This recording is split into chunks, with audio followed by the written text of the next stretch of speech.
정익주 원장님, 네. 2023년 기준으로 총 2만 5천 건 이상의 아동학대 의심 신고 중에 부모에 의한 학대 건수가 2만 2천 건 이상으로 무려 86%를 차지합니다.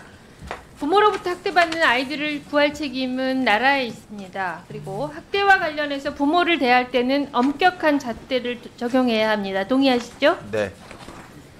지방자치단체의 아동학대 전담 공무원은 학대 신고가 접수되면 행복이음 시스템을 통해서 사건을 관리하게 됩니다. 네. 화면을 보시면 행복이음 화면인데 신고 접수, 아동학대 조사, 사례 판단, 조치 결과, 그리고 피해 아동 보호 계획 흐름으로 진행이 됩니다.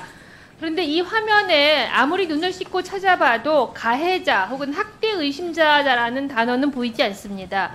알고 보니 사례관리 대상자, 즉 보호자, 성인이라는 표현이 아동학대로 신고당한 가해자, 즉 부모를 지칭하는 단어였습니다. 제가 지난 복지부 국정감사에서 지적을 한 사항인데 수차례 학대 신고 끝에 아이가 사망한 가정에서 부모는 각종 사회복지급여를 월 500만 원씩 받아 유흥비로 사용하고도 있었습니다. 이런 부모를 보호자라고 할 수 있습니까?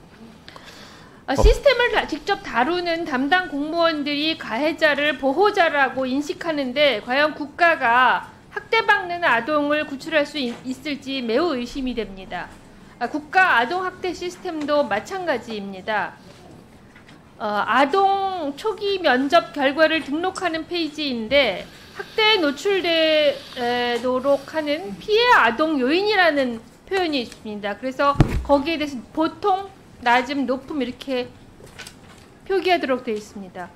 학대에 노출되도록 하는 피해 아동의 요인이 무엇입니까? 이건 여성이 미니스커트를 입어서 성폭력이 발생한다는 말과 무엇이 다릅니까? 아동이 학대를 부릅니까? 그리고 가해자에 대해서는 아동학대 행위자의 스트레스 유발 요인을 묻습니다. 부모는 스트레스 받으면 아이 학대해도 됩니까? 담당 공무원들이 이 아이들의 편에 서기는커녕 학대를 서슴지 않는 부모의 시선으로 사안을 바라보도록 이렇게 조사 시스템 자체가 유도를 하고 있습니다.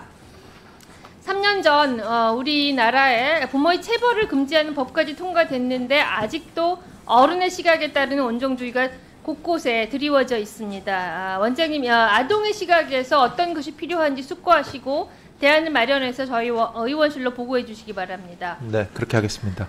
그리고 아동학대 신고 의무자 대상 직종은 꾸준히 늘었습니다. 현재 26개 직군이 포함되어 있고 아이 돌보미, 보육 교직원, 학교 교직원, 의료인 등 아동과 가까운 분들이 신고 의무자입니다.